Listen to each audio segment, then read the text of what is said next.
Hello everyone, welcome back to my channel for a brand new mystery with Mollie. If you are new around here, if you've never seen my face on your screen before, then hi, my name is Mollie and I post true crime videos like this every single week. So if you think that that is something that you might want to stick around for, then please do subscribe and don't forget to switch on the little notification bell so that YouTube will let you know whenever I post a new video. This week we are going to be talking about the solved case of Grace Millane, a young woman who was tragically murdered in late 2018. At 21 years old, Grace Millane was a girl with the world at her feet. She'd recently graduated from university with an incredible degree and she had just embarked on the solo trip of a lifetime. She decided to go on a gap year and travel to various different countries. However, it was during this trip, while she was thousands of miles away from home, when Grace just suddenly went missing on the eve of her 22nd birthday. And eventually the horrific circumstances which led to her disappearance were uncovered by the police. Join me as we delve into the heartbreaking story of Grace Millane. But quickly before we get into the case, please listen carefully to the following. This video is about the murder of a young woman and it involves heavy themes such as violence towards women, domestic abuse and rape and sexual abuse too. Viewer discretion is advised. So for this week's case, we are going back more than 5 years ago now to December of 2018 in Auckland, which is obviously a city located in New Zealand. However, New Zealand is not where Grace's story begins because she was actually from the UK. She used to live in the county of Essex in the southeast of England. Specifically, Grace lived in a little village called Ramsden Bow House in Essex, just on the outskirts of Wickford. Grace was born on the 2nd of December 1996 to her parents David and Gillian Millane, and she was one of 3 children. She had 2 older brothers and their names were Michael and Declan. From what I can gather, Grace had a very normal, happy childhood. I couldn't find any information which suggested otherwise. It seems as though her family were quite well off, to be honest. Her father David had his own company which was very successful, so they were financially stable and they lived in a gorgeous house, and the kids never really went without. Their parents David and Gillian had worked so hard to give them a good life, and this hard-working nature seemed to rub off on the children. Grace and her brothers were also described as being very hard-working, and Grace was always very close to her family. They were a real tight-knit bunch, were the Millanes. As a teenager, Grace was very much into music. She really enjoyed going to this indie rock music festival in Essex. She was also very sporty in school. In particular, she was said to be very good at hockey, and she was very popular. She always had a ton of friends because she just kind of had that infectious personality that made people want to be her friend. She was described as being very kind and caring and bubbly. She was generous, ambitious, funny. She was full of energy. Quite honestly, I could go on and on here. Whilst I was researching this case, it seemed as though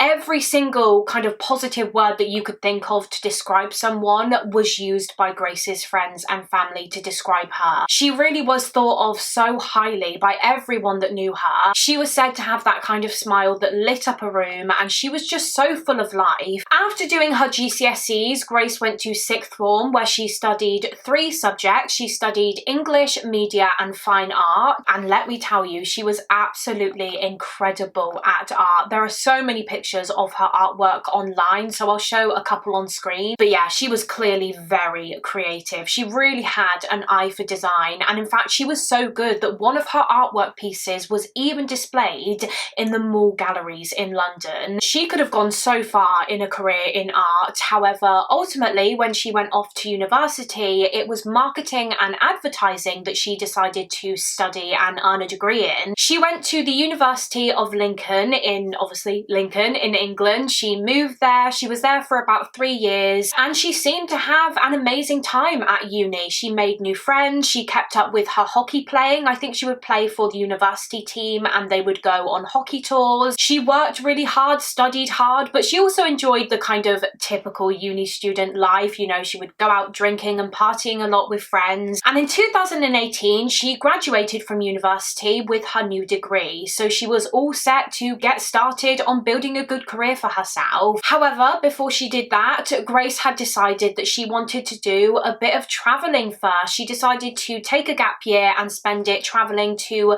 various different different places around the world that she wanted to visit. She really kind of had that traveling bug, and she was going solo traveling as well. She wasn't going with a family member or a friend. She was going on her own, backpacking on her own. And her travels began on the 26th of October 2018. She was dropped off at London Heathrow Airport and off she went. Her first stop on her solo traveling trip was South America, specifically Peru. During her time in Peru, she took part in this trekking group and they hiked along the Inca to Machu Picchu trail. And yeah, by all accounts, she had an amazing time. She spent about 6 weeks touring around Peru before she made her way to her next stop on her travel bucket list, New Zealand, which was a place that Grace had always wanted to visit ever since she was a little girl. Grace arrived in Auckland in New Zealand on the 18th of November 2018. She was going out, meeting new people, exploring the city, and along the way, she was constantly checking in with her loved ones back home in England. She would always message her friends and family, just letting them know what she was getting up to. She would send them countless pictures of,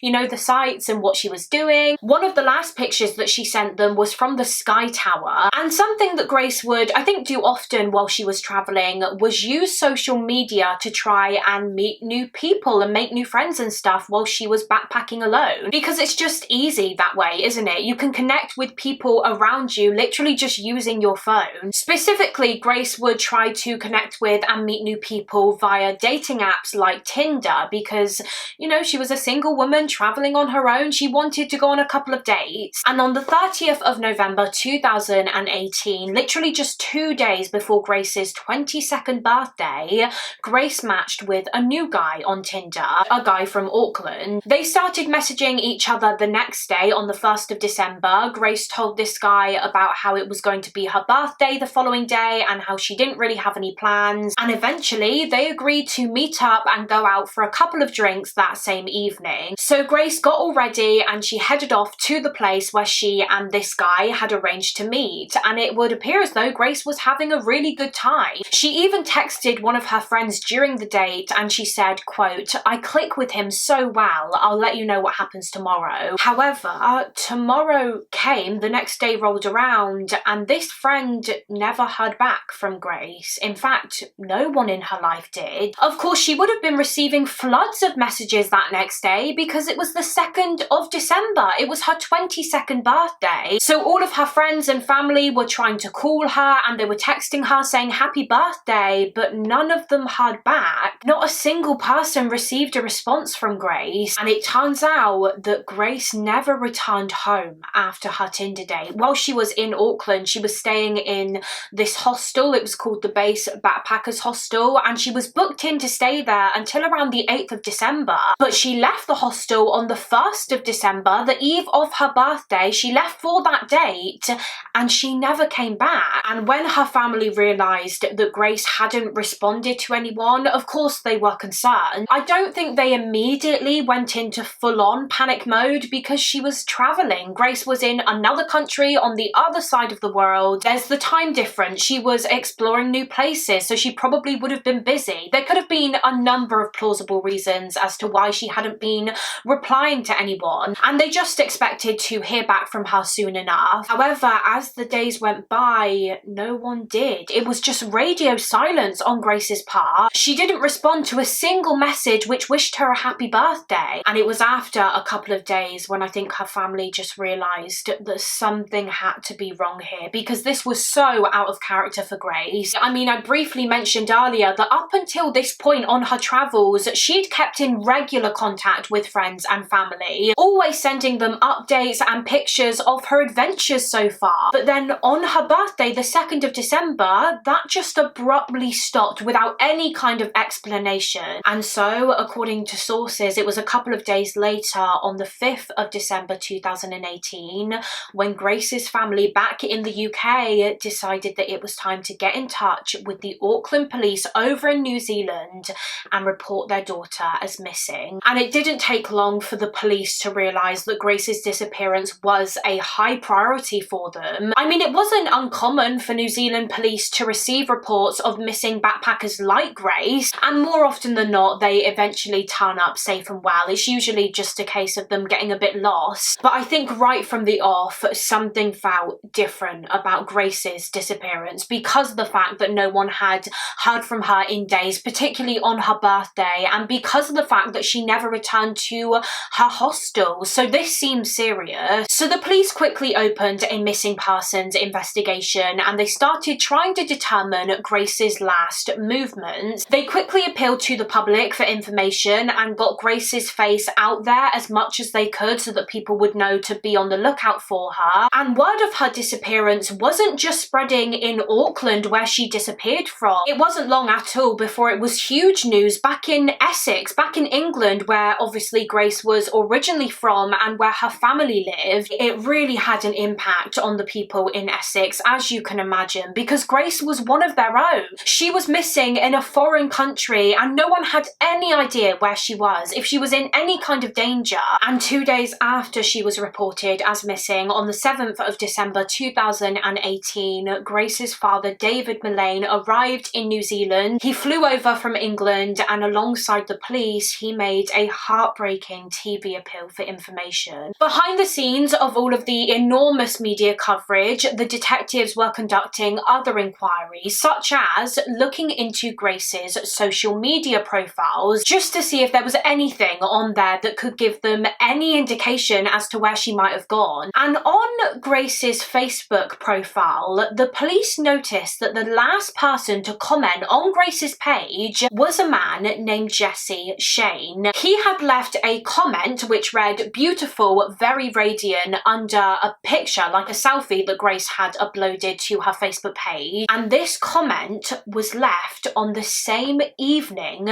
that Grace vanished, the evening of the 1st of December 2018. Now, around this same time, around the time that the Facebook comment was found, another line of inquiry that the police were pursuing was CCTV collection, I suppose. They were basically trying to trace Grace's movements on the evening of the 1st of December through CCTV cameras, the evening that she had arranged that date with the guy on Tinder. And thankfully, CCTV would prove to be the breakthrough in this case because they were able to track her through it. At around 5:40 p.m. on the 1st of December, Grace was spotted walking alone along Federal Street in Auckland after having just left her hostel to head to her Tinder date. She was wearing a black dress and white trainers. She was then spotted on CCTV again, arriving in the courtyard outside of Sky City, which is like an entertainment complex in Auckland, and it was there where she waited for her Tinder date to arrive. A man in a light-coloured shirt is then seen approaching Grace. They hug and then they walk off together. And from here, CCTV captures the pair heading to a restaurant in Sky City called Andy's Burger Bar, where they had some drinks. So of course, this guy that Grace went on the date with that evening was someone that the police were very, very interested in. They wanted to speak with him. And when they checked her social media and they found that comment on Grace's picture from Jesse Shane in which he's complimenting Grace, the police thought, okay, maybe this is the guy. Maybe Jesse Shane is the man that Grace went on the date with. Maybe he's the man in the CCTV. And so the police reached out to him. They contacted Jesse Shane. His full name was actually Jesse Shane Kempson, by the way, and he was 26 years old. And they asked him if he would come down to the police station because they needed to speak with him regarding the disappearance of a girl named Grace Millane. And Jesse basically said something along the lines of, "Oh, well, I'm busy working right now, so I can't speak at the moment, but I'll come down to the police station later on." This was on the 6th of December, by the way, so about 5 days after Grace went missing. Later that day, in the afternoon, Jesse came to the police station as promised. He was actually very, very smartly dressed. He was wearing this like 3-piece suit, which I think the detectives thought was a little bit odd. It was almost like he was dressed for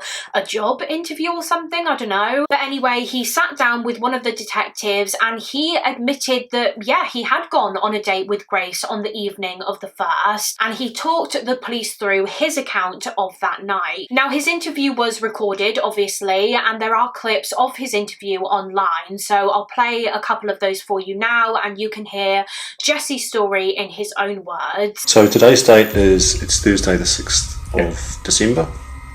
The time is 3:26. Okay, so here's the microphone. Okay.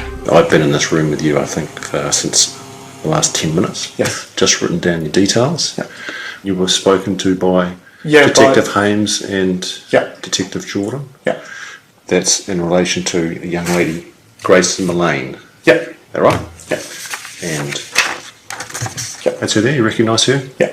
Okay. So that's Grace. She was 22 on the 2nd of December, just her birthday. Yeah. Did you know that? Yes. So we talked about that. Yes. Okay. So I was talking to Grace on Tinder. Yeah. We'd matched on Friday. I saw that we'd matched the next day on Saturday. I saw a message from her saying, hey. So I messaged back saying, hey, how are you? How's your day going? I got a reply, great, yeah, in travelling around New Zealand, blah, blah, blah, blah. She was staying at Party Backpackers, and she told me that she was going to be spending her birthday out there the next day. I said, I know it's quick, but do you want to catch up for a drink? And she said, yep, cool. She asked me where. I said, Sky City. And then we met. I gave her a hug. She gave me a hug. And then we decided that we were going up to Andy's Burger Bar. She said, oh, I'm from Essex. I said, is that near Geordie Shore? I had no idea where that was. And she said, no, it's just out of London. I said, oh, cool, yeah, sweet. Whose idea was it to go to that particular burger place? Me. Because I didn't initially know that she was real. What do you mean? Well, there's a lot of... So have you heard of catfish? No. So catfishing is where someone uses your profile, or uses your photos and pretends to be you and then meets, and you're a completely different person. Right. And it's happened to a few people I know in Australia. And it's all over the TV. So I thought, you know what, if I meet at Sky City, at least I know that there's lots of people around. So if it is someone that it's not, then I can just walk away. How does meeting in a public place sort of protect you from... Well, there's security there. So if she wasn't who she said she was, Yeah. at least in my mind, I'd feel safe. Right.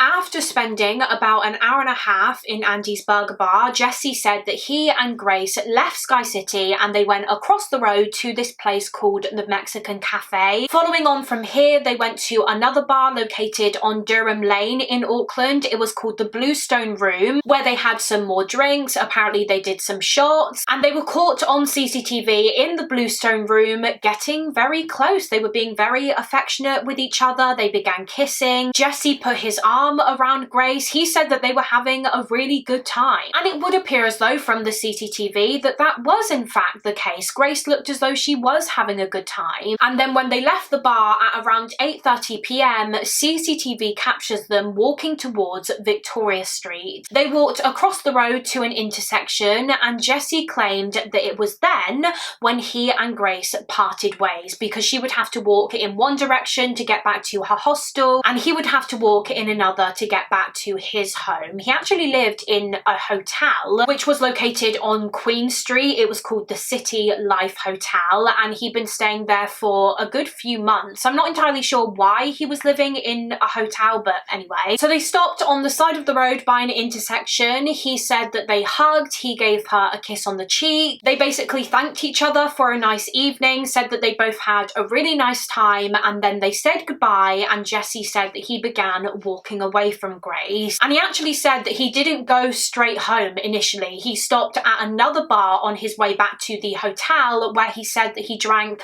about 10 beers in total before eventually heading back to his hotel. And he said that he woke up the next morning at around 9 to 10 o'clock. So that was Jesse Kempson's story. His account was that the last time he saw Grace Millane was around 8 to 8:30 p.m. that night after they said goodbye following their date, and she began walking in the direction version of her hostel. He claimed that the last time he saw her, she was alive and well, and that was all he knew about her movements from that night. That was all he could tell the police. So after he gave this account to the detective stepped out of the room momentarily, and he just kind of left Jesse Kempson sitting on his own. And after just a short while of him being sat in the interview room alone, Jesse Kempson got up, he knocked on the door, and he asked the detectives a question.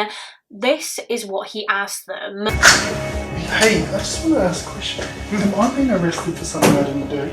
You've been arrested. Oh.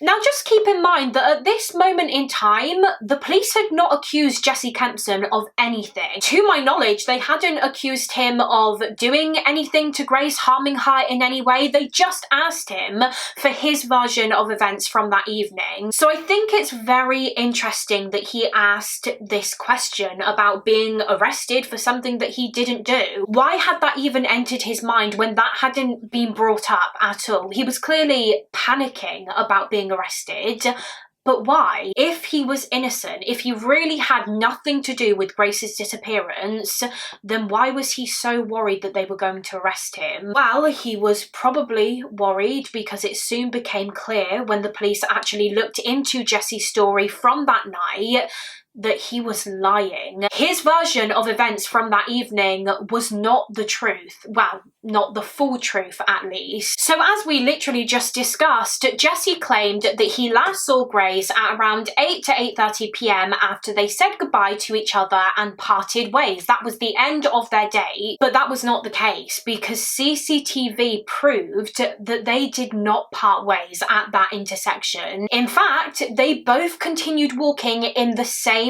direction, hand in hand. They went off together, and CCTV actually captured them walking all the way back to the City Life Hotel where Jesse Kempson lived. They were caught on camera walking into the building together. Jesse had his arm around Grace. They went into the lift or the elevator. They went up to the 3rd floor, which is where his room was. His room number was 308, and this CCTV sighting of Grace in the elevator is the last of her. She is never seen again after this. She's not seen getting back into the elevator later or the next day. She's not seen leaving the hotel. The last time she is seen is with Jesse Kempson in that elevator when we can assume they are both headed to his hotel room. So it seemed as though she never came back out of it. She never came back out of his room. But he did. He was seen on CCTV in the hotel the following morning, and it was through this footage that the police caught Jesse Kempson out on another lie. So just to reiterate again, as part of his initial story, he told the detective that he didn't wake up the next day, so the 2nd of December,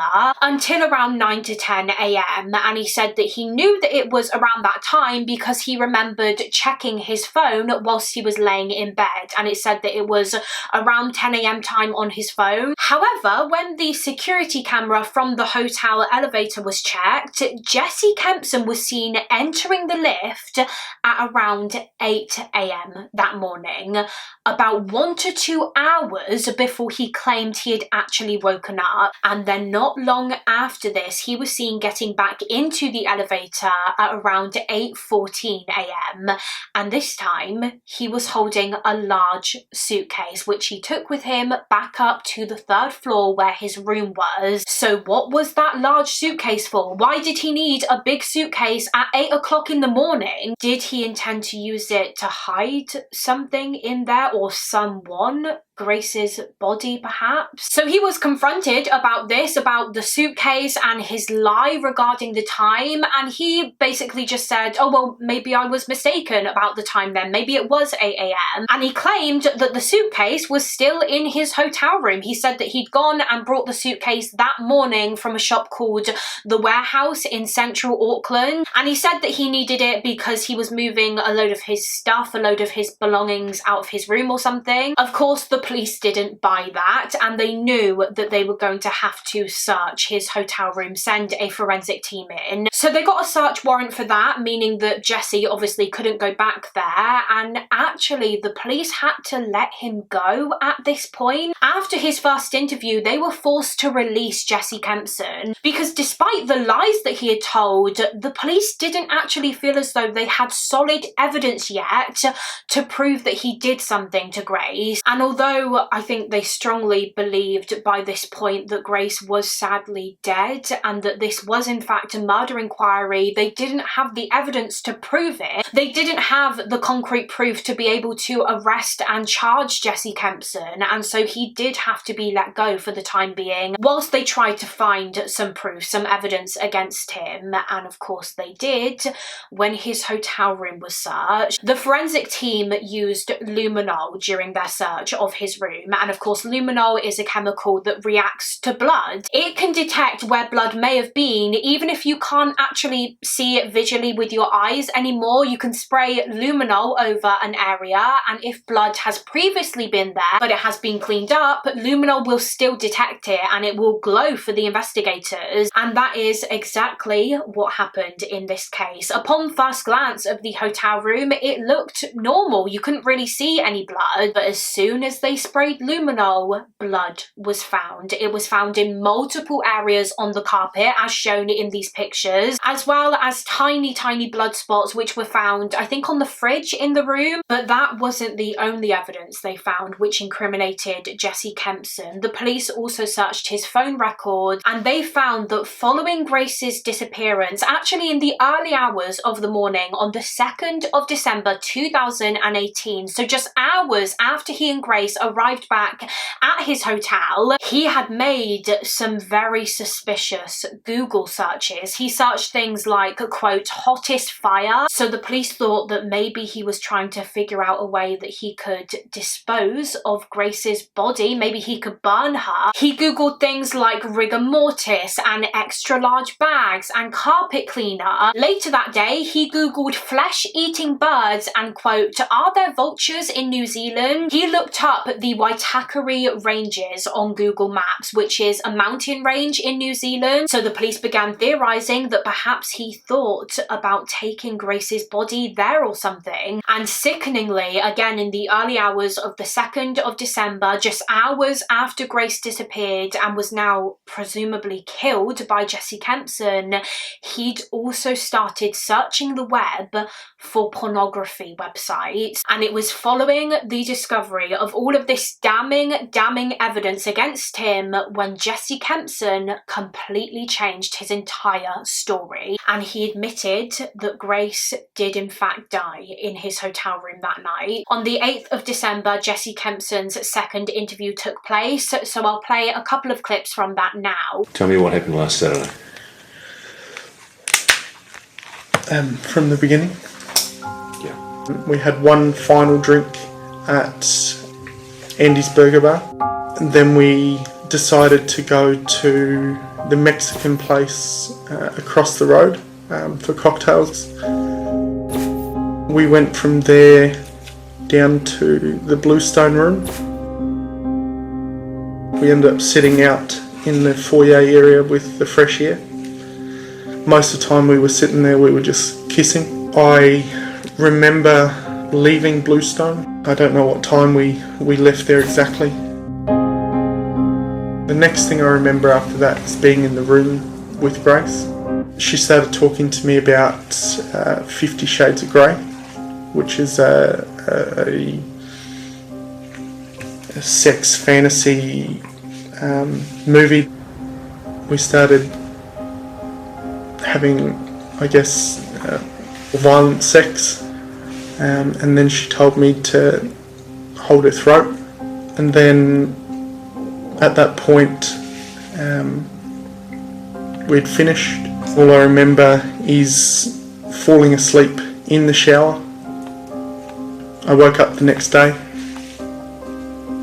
Initially I thought Grace had left, and I saw that she was lying on the floor. I saw that she had blood coming from her nose. I screamed, I yelled out at her, and I tried to move her to see if she was awake. And that's when I panicked because I couldn't hear, and she was cold. Did you consider seeking help from St John's? I dialed 111, but I didn't hit the button because I was scared how bad it looked. You said you didn't know what to do. Why did you purchase a suitcase? Because I was freaking out. Early in the morning on the 2nd of December, Jesse said that he left his hotel and he headed to the warehouse shop. He bought a large suitcase and he went back to his hotel room with it. He had decided that he was going to try and cover up what had happened because he was scared. He said that he was just in shock and he was so panicked. And so he put Grace's body into the suitcase, and then shortly after this, that same morning, he left the hotel again, but this time to go to a supermarket to buy like gloves and cleaning products, which he obviously intended to use to clean up the scene. He apparently also hired a carpet cleaning machine to use on his floor. He also goes to a car rental place and hires a car for literally just a day. Later that evening, he takes the suitcase containing Grace's body and a couple of other bags, I think, which contained some of her belongings like her clothing and shoes and stuff, and using one of the hotel luggage trolleys, he transports the suitcase and these bags outside to his rental car. He put the suitcase into the car, and then the following morning, so the 3rd of December, he woke up early and he left to go and dispose of Grace's body. He got in his hire car and he firstly drove to a hardware store where he bought a shovel and a couple of other things, and from there he drove to the Waitakere Ranges, the mountain range. Specifically, he drove to an area called Scenic Drive. He went into the bushland, started digging a hole with his shovel. He put the suitcase containing Grace's body into the hole, and then he covered her over with soil and some branches to disguise the shallow grave. After leaving, and later that day, he took his clothes to a dry cleaner's to get them cleaned. The day following this, to further cover his tracks, he put the bag containing Grace's belongings into a rubbish bin in a local park. He took the rental car to a car wash and got it cleaned to get rid of any mud from the mountain range area where he obviously buried Grace. He ditched the shovel that he'd used to bury the hole, and he even went back to the warehouse shop and he bought another large suitcase to replace the one that he used to transport Grace's body, the suitcase that she was buried in, so that if he was later spoken to by the police about the suitcase that he brought, he could say, oh, it's still in my hotel room. But obviously it was the second suitcase that was in his room. He really went to such extremes to try and cover up what he had done. Following this second interview where Jesse Kempson admitted to all of this, he agreed to take the police to the spot in Waitakere where he buried Grace. And so about a week after her disappearance and death, the body of Grace Millane was recovered, and the police alerted her family that they had found her, and Jesse Kempson was arrested and charged with her murder. As news spread of Grace's horrific death, several vigils were held all over the country, all over New Zealand, in memory of her. And not just in New Zealand, but also back in England, back in Essex, where she was from. It was almost like not one, but two countries were in mourning over the tragic and horrific loss of such a bright and beautiful young woman. And just the month after she was killed, in January of 2019, Jesse Kempson appeared in court for his plea hearing, and he actually decided to plead not guilty to Grace's murder, and his trial began later that year in November, 11 months after the crime. The trial lasted for about 3 weeks, during which Jesse's defense team argued that the jury could not find him guilty of murder because they claimed that Grace's death was an accident, argument that she died as the result of a consensual sex act gone wrong. They essentially blamed Grace for her death because Kempson claimed that she wanted the sex to be violent. She wanted him to put his hands around her neck because that was how she liked it. That was what turned her on. They were using the rough sex defense to try and convince the jury that Kempson was innocent, that he did not mean to cause her death, and that he only tried to cover it up afterwards because he was just in this state of panic, which the prosecution obviously strongly refuted. They did not believe for 1 second that Grace's death was an accident for many reasons. Firstly, of course, it was found in Grace's autopsy that she had died as the result of strangulation from, quote, pressure to the neck, but it was concluded by the pathologist that Kempson had her by the throat. He held that pressure to her neck for approximately 5 to 10 minutes. Some sources even say that it was more likely around 7 to 10 minutes. Now, obviously, at some point during that, Grace would have lost consciousness and she would have just gone limp. And yet, even when that happened, Jesse Kempson did not release his grip. He carried on until she was dead. So the prosecution's argument was that that was the point when this became a murder, when Jesse Kempson continued strangling her even after she lost consciousness. If this even did occur during a sexual act, it's important to note that that information has obviously only come from one person, the defendant, Jesse Kempson. Grace isn't here to tell her side of the story. We only have his version of events, and he is the one who claimed that he and Grace had consensual sex in his hotel room that night. And according to a documentary that I watched, that in itself has not even been proven. There's no evidence to prove that the two did have sex that evening. But again, even if they did, and even if Grace did consent to it becoming more violent, the prosecution were obviously saying that the point at which she lost consciousness is the point where this became a homicide, because she cannot consent to being strangled to death, can she? And also during the trial, the prosecution challenged the defence's arguments about Jesse's movements after Grace's death. The defense were trying to make Jesse Kempson look as though he was just this frightened young man who just panicked and decided to bury and hide Grace's body because he was scared that no one would believe that her death was an accident. However, the prosecution just responded to this by basically saying, sorry, where is the evidence of panic in his actions after Grace's death? As we know, he was captured on several CCTV cameras after Grace was killed. He's caught on cameras in the hotel. He's caught on cameras going to buy the suitcase, getting the cleaning products, going to the car rental place, going to the dry cleaners, buying the shovel that he used to dig Grace's shallow grave. And in not one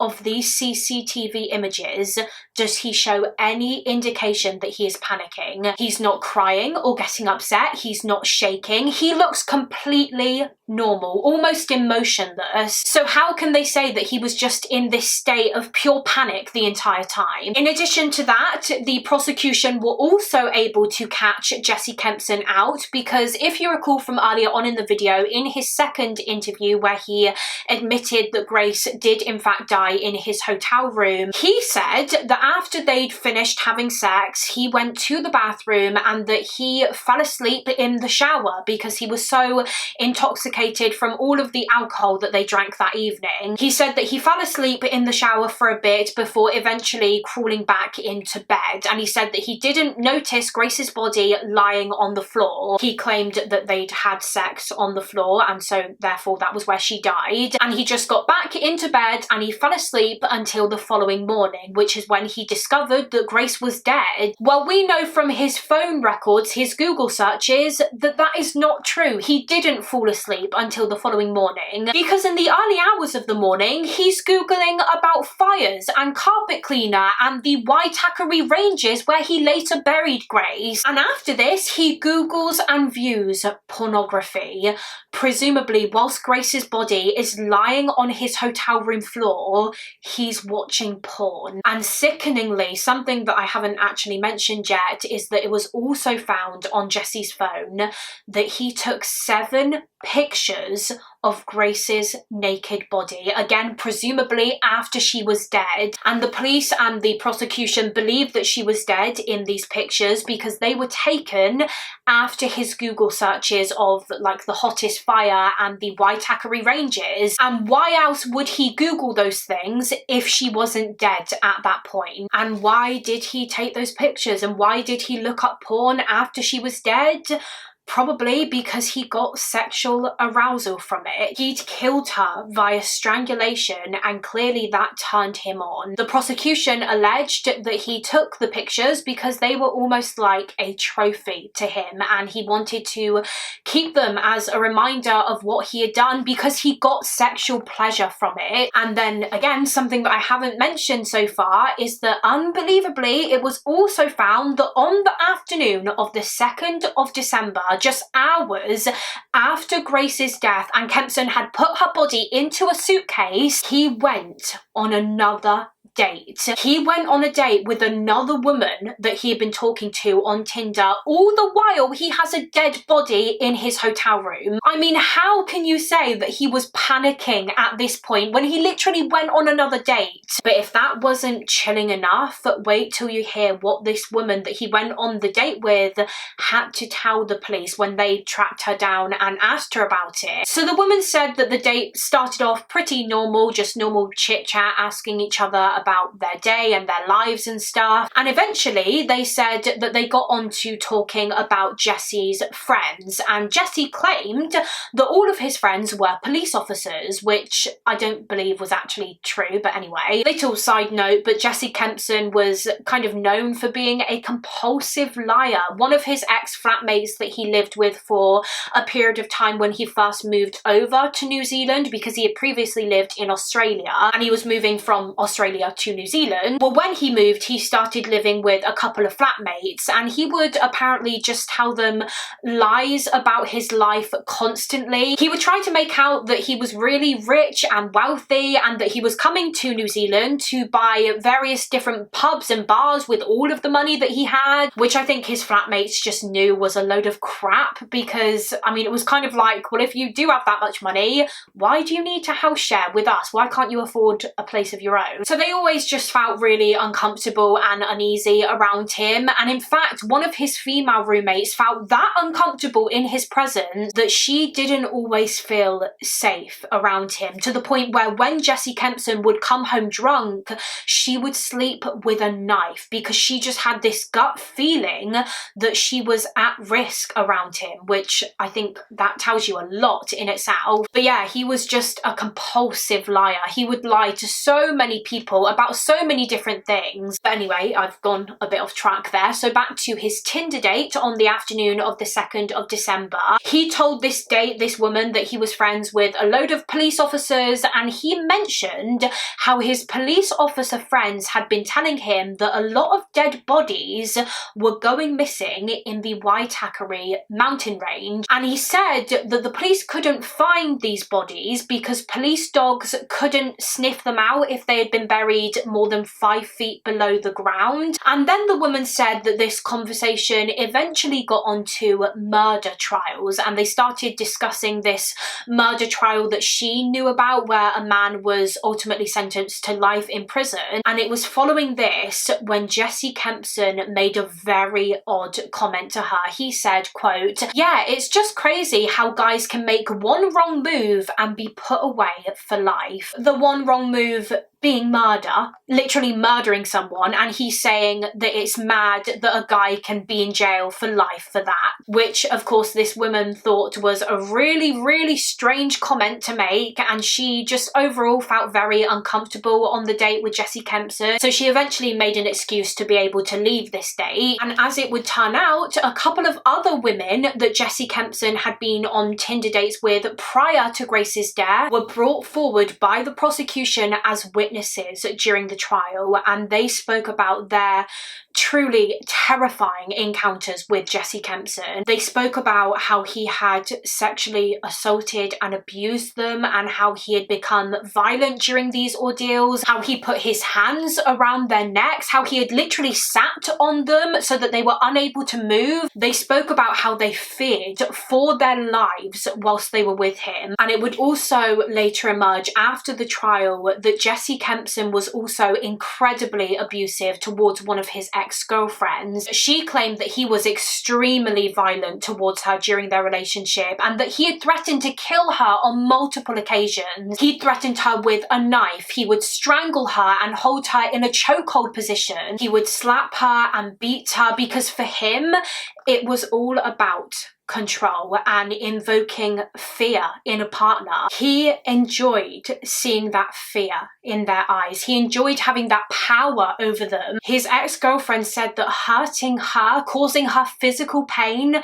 was exciting for him. That's how sadistic he was. Of course, the defense's tactic was to call all of these women liars, essentially. The women that Jesse Kempson had been on dates with and had abused before were liars. They were exaggerating. And as I said before, they used a similar tactic when it came to explaining how Grace ended up dead in his hotel room. It was her fault. Grace's death was an accident because of a choice that she made to engage in rough sex. I mean, the fact that they were using that as a legitimate defense for someone being strangled to death is insane. And it would appear as though at the end of the trial, the jury had the same view. They sided with the prosecution, and on the 22nd of November 2019, 26-year-old Jesse Kempson was found guilty of murder, and he was sentenced to life in prison with a minimum of 17 years. So he will have to spend 17 years behind bars before he is even considered for parole. Following the guilty verdict, Grace's father, David Millane, read out a heartbreaking statement on behalf of obviously him and the rest of his family, the beginning of which read, "The verdict of murder today will be welcomed by every member of the Millane family and friends of Grace. It will not reduce the pain and suffering we have had to endure over the past year. Grace was taken away from us in the most brutal fashion a year ago, and our lives and family have been ripped apart. This will be with us for the rest of our lives. Grace was a beautiful, talented, loving daughter. Grace was our sunshine, and she will be missed forever. She did not deserve to be murdered in such a barbaric way." Tragically, Grace Millane's father passed away just the year following the trial in 2020 after battling cancer. Following his conviction for Grace's murder, Jesse Kempson was also charged in relation to the abuse that he inflicted on that ex-girlfriend of his, and he was convicted. He was convicted of several charges in relation to the abuse that she endured, which included sexual violation, assault with a weapon, and threats to kill. And for this, he received a sentence of 7.5 years. And following on from this, he was also convicted of the rape of another woman that he had met through Tinder. I believe another British tourist, actually. And that crime took place just the month before Grace was killed. And for that offence, he was sentenced to just 3.5 years, according to news articles. He has tried to appeal against all of his convictions, but of course he has been unsuccessful, and prison is where he remains to this day. It was also following Grace's murder when it was decided that the rough sex defence in murder cases would be banned in both England and Wales. And in the aftermath of this case, Grace's loved ones, in particular her mother Gillian, she set up a charity called the Love Grace campaign as a legacy for her daughter, which aims to help women that have been affected by domestic violence. They raise money for several charities which help to educate and spread awareness on male violence towards women. And they also set up this thing called the Love Grace handbag appeal, where they would basically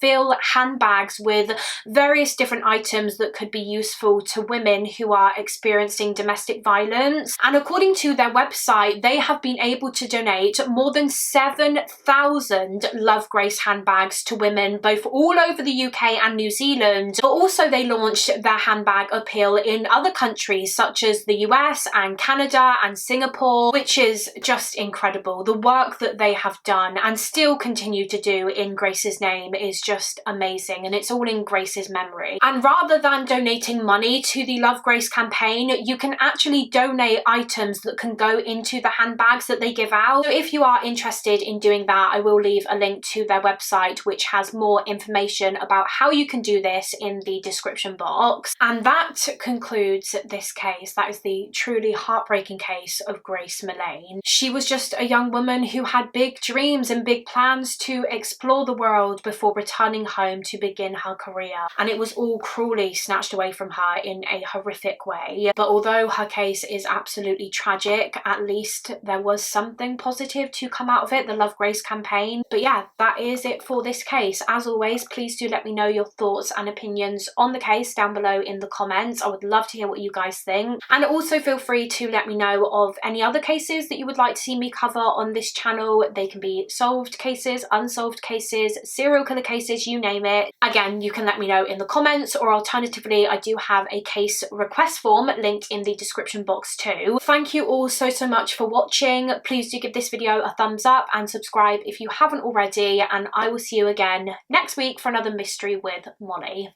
Bye.